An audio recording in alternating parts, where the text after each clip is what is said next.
Naomi, come to the hospital right now. My husband has collapsed. In the middle of the night, I woke up to the sound of my phone ringing. It was my mother-in-law's desperate voice telling me to come to the hospital immediately. What? Okay, I'll head there right away. I quickly grabbed my husband and we got in a car. While driving, my husband, who was sitting in the passenger seat, was giggling and exhaling a smile of alcohol. I couldn't help but wonder, why is he laughing in such a serious situation? As I drove, my husband continued to mutter strange things. Yeah, right. So Dad collapsed. He must have taken what I gave him. Good. Everything is going as planned. I felt my blood draining from my face.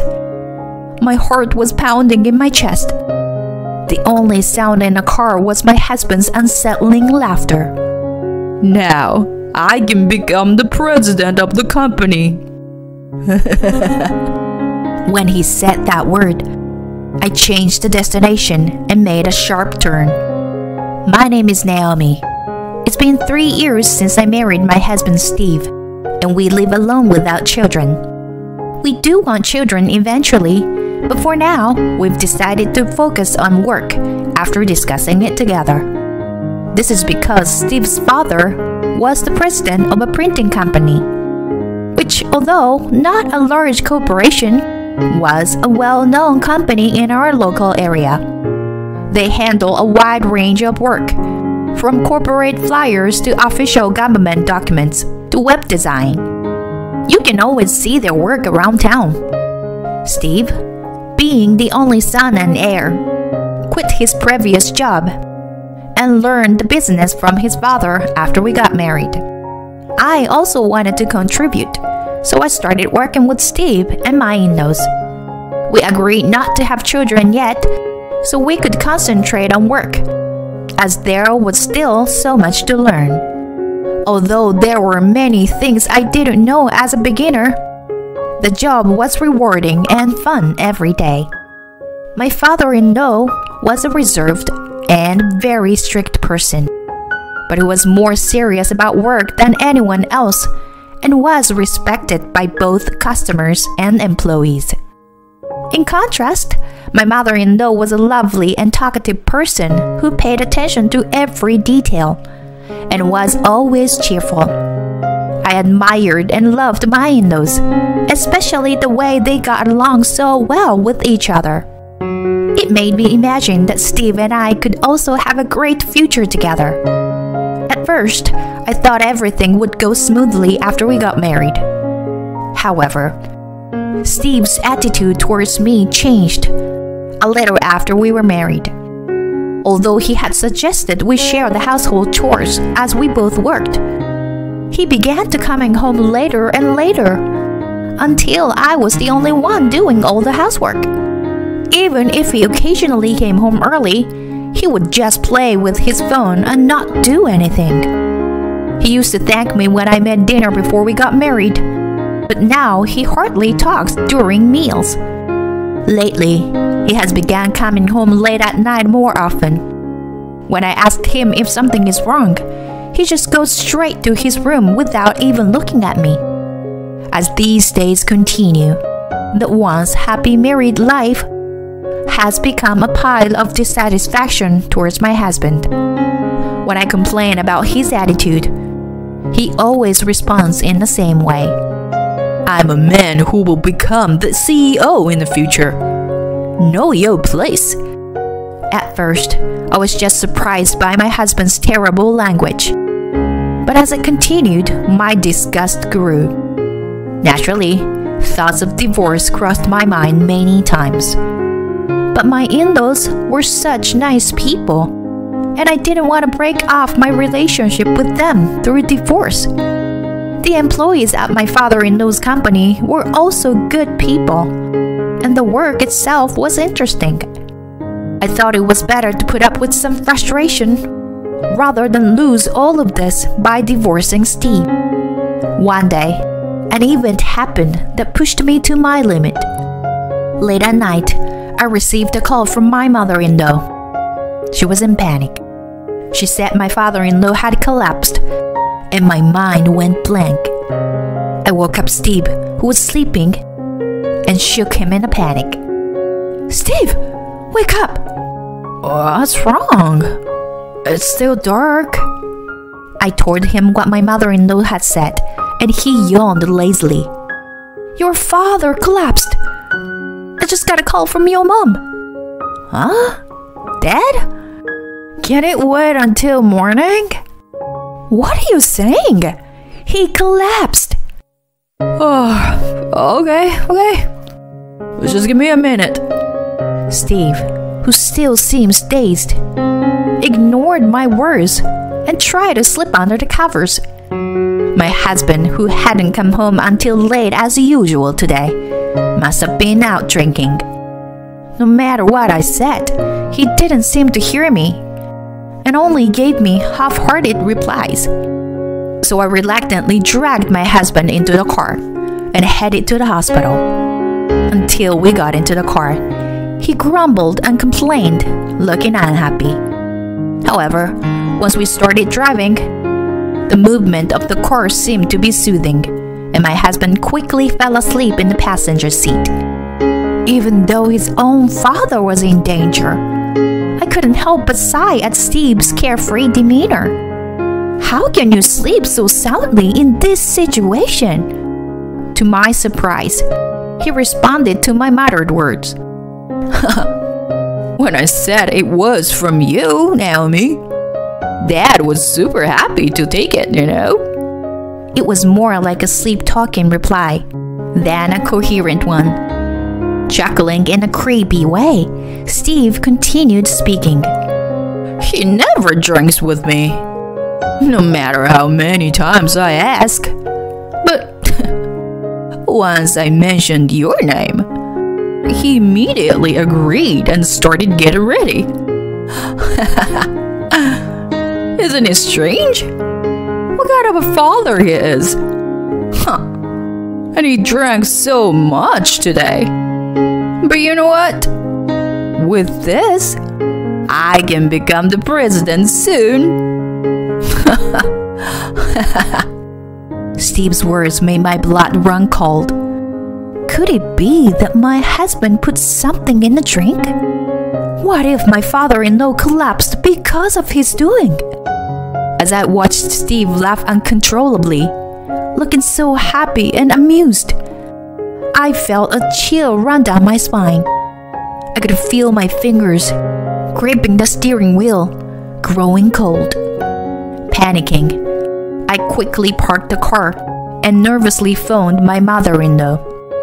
After a few rings, I heard my mother-in-law's voice, sounding weaker than usual. "Naomi, glad you called. I'm sorry I panicked earlier. He's all right now. His blood pressure went up a bit, but he's not in any danger. Just to be safe, we're keeping him in the hospital today. Don't worry." "Oh, that's good. I was worried. I'm just glad he's okay. I'm sorry for causing you trouble." "No, I'm just relieved he's okay now." Hearing my mother-in-law's words, I breathed a sigh of relief. But Steve's words from earlier still bothered me. By the way, there's something I want to ask you." "Oh, what is it? What's wrong?" Glancing at Steve, who had fallen asleep in the passenger seat, I mustered up the courage to ask her the question on my mind. "Did Steve and Dad drink together tonight?" I had a feeling that was half praying for it to be wrong, for it to be denied. But what I got from my mother-in-law was affirmative words. "Yes, Steve came over to our house with wine, saying that you bought it for him." "Sorry for the late thank you, Naomi." My husband was very pleased with it. My faint hope collapsed with her words. Gradually, my mind panicked. What should I do? What can I do? My mother-in-law was concerned as I fell silent for a while. Naomi? What's wrong? Nothing. It's just... I told myself that this was the right thing to do. And then I spoke to my mother-in-law. I'm going to the police now. Huh? What? The police? I felt as though my mother-in-law's puzzled voice came from far away, as she had no idea what was going on. I managed to speak through my trembling, as I relayed what Steve had told me to my mother-in-law. What? Steve would never do such a thing. It must be a misunderstanding. Despite my mother-in-law's laughter, I persisted and headed to the police station with Steve. It turned out to be more difficult than I thought. When Steve woke up, he seemed confused at first and was quiet. But when he realized that he had been brought to the police station, he started yelling and causing a commotion, punching and kicking walls and desks while being restrained by the police officers. Shut up! Don't touch me! I don't have any reason to be here. Let me go! Steve shouted, being drunk and out of control. Despite being restrained by the police, he kept shouting. The police officer tried to calm him down. Your wife said you gave your father something dangerous to drink. Can you please explain? Huh? What are you talking about? I didn't give him anything dangerous. The police officer then turned to me and asked me to repeat what Steve had said earlier. Yes? He said that he could become the president of the company right away because of what he gave to his father. Huh? Naomi, I just gave him a bottle of wine. My dad doesn't usually drink, so I offered him some. I just thought, it would be funny if we got a little tipsy and tripped over or something. I was taken aback by Steve's words. So, it was all just a misunderstanding on my part? The police officer was also looking at me with an incredulous expression. I felt both apologetic and embarrassed, and I shrugged my shoulders and looked down. I had dragged Steve to the police station without any evidence. I would apologize to him properly when we got back home. However, I couldn't believe what Steve said next. I thought he had actually fallen and was seriously injured as I planned, But it turned out to be just high blood pressure. What a disappointment. Damn it. Something inside me broke, and my husband began to express his true feelings about his father. His words grew louder and more forceful. He never accepts my invitation and doesn't drink the alcohol I bring. But he happily drinks the wine when I told him it was from my wife. I mean, really, how sick is that? I'm his son, And he's all gooey over his son's wife. It's so disgusting. Steve started to rampage again, screaming. He was immediately subdued by police officers. But his repeated outbursts caused the situation to become uncontrollable. Eventually, it was resolved as a family dispute, and we went home in the early morning. The car ride home was very quiet, with Steve sleeping soundly next to me. While looking at him out of the corner of my eye, I made a decision. I would finally go through with the divorce that I had been thinking about, but unable to decide on until now. I believed that his behavior at the police station was his true nature all along. Living with Steve was no longer possible. We would never be the kind of couple that I had admired in my in-laws.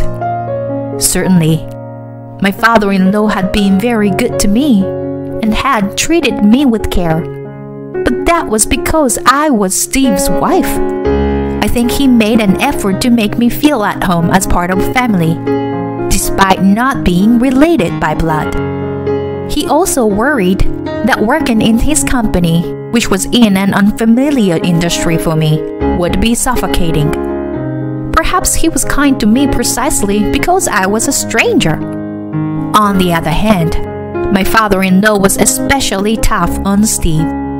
My husband was originally an only child and had been raised to become the next president, being pampered by those around him. As a result, Steve was easily conceited and had a tendency to look down on others. Sometimes he would throw a tantrum like a child when things didn't go his way. My father-in-law had reportedly been particularly strict with Steve in order to raise him as the next president. Until Steve became independent, my father-in-law did not show a soft side to him, even rejecting his invitations to socialize outside of work. I had tried to provide support in my own way whenever Steve complained about his father, but it may have had the opposite effect. Steve never noticed my father-in-law's feelings, and instead, it resulted in him harboring resentment. Steve was not only unable to become independent, but also was a person who stayed out late partying and even encouraged his father to drink with the hope that he would get seriously injured. It was just sad that he had become so far removed from the kind of person his father had hoped he would be. I decided to have my father-in-law listen to the recordings I had made of Steve's conversation at the police station. My father-in-law became furious, and Steve ended up not only losing his chance to become the next president, but also losing his job at the company. Steve was essentially disowned by the family. He apologized to his father multiple times, but was not forgiving, and ultimately left the house with tears in his eyes. As for myself, Steve and I divorced, but it became a turning point in my life. I thought that I would no longer have any connection with my in-laws, but unexpectedly, I ended up inheriting the company as per my father-in-law's wish. He had started to seriously consider retirement after his recent health scare. Of course, at first, I hesitated to take on the role of president. However, since Steve was an only child and there was no one else to take over the company, I wanted to repay my in-laws in some small way. Now, although I am inexperienced, I am struggling every day as the president in order to continue the wishes of my in-laws. A few months after the divorce was finalized, my phone suddenly rang. The screen displayed an unexpected name. Naomi, it's me. What do you want, Steve? Even though it had been a long time, Steve called my name in a friendly way, which irritated me. I heard that my dad's company is in your hands now. It must be tough for you to handle it all alone. Thanks for your concern, but I'm doing just fine. Well, I know you were putting on a brave face, but it must be a heavy burden for you. I told you I'm doing just fine. Can I go? Hey, come on, Naomi. Listen, I've been thinking, why don't we give it another shot? What are you talking about? There's no way we can start over again. You are the kind of person who would hurt people for selfish desire. But I've changed now. Please, let's try again. Enough. I gotta go. Don't call me again. I hung up and immediately set my phone to block his calls. But the story didn't end there. Steve appeared at my office the next day.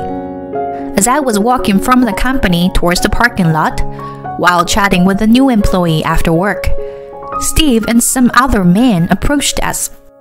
Steve ran towards me while shouting something loudly. just like when he caused a disturbance at the police station before. It's sad that when you are really scared, you can't move or speak. And that's exactly how it was for me. I was frozen with fear and could only watch as Steve approached me. When he got close, I closed my eyes tightly, thinking it was all over. But then, there was a loud noise as something fell. "Are you okay?" I heard a panicked voice. When I cautiously opened my eyes, the new employee was looking at me with concern. Yeah, I'm okay. Thank you." "I'll call the police. Stay here." He explained the situation to the police on my behalf, as I was still in shock and couldn't do anything. Thanks to him, Steve and the other men were taken away by the police. It turns out that Steve had a grudge against me for rejecting his attempts to get back together and blocked his calls. The idea to ambush me at the company was suggested by his male acquaintances, who he met at a bar where he started hanging out until late at night during our marriage. These men also came up with the plan to get my father-in-law drunk and cause him serious injuries. Perhaps they wanted to enjoy some good times with his expense if Steve became the company president. If the new employee hadn't been there, I shudder to think what would have happened. He still worries about me and has been accompanying me to work. Although I feel a little guilty, I'm more grateful. Maybe I'll treat him to a meal as a thank you. Looking at him, who walks beside me, I picked out a delicious restaurant in my mind.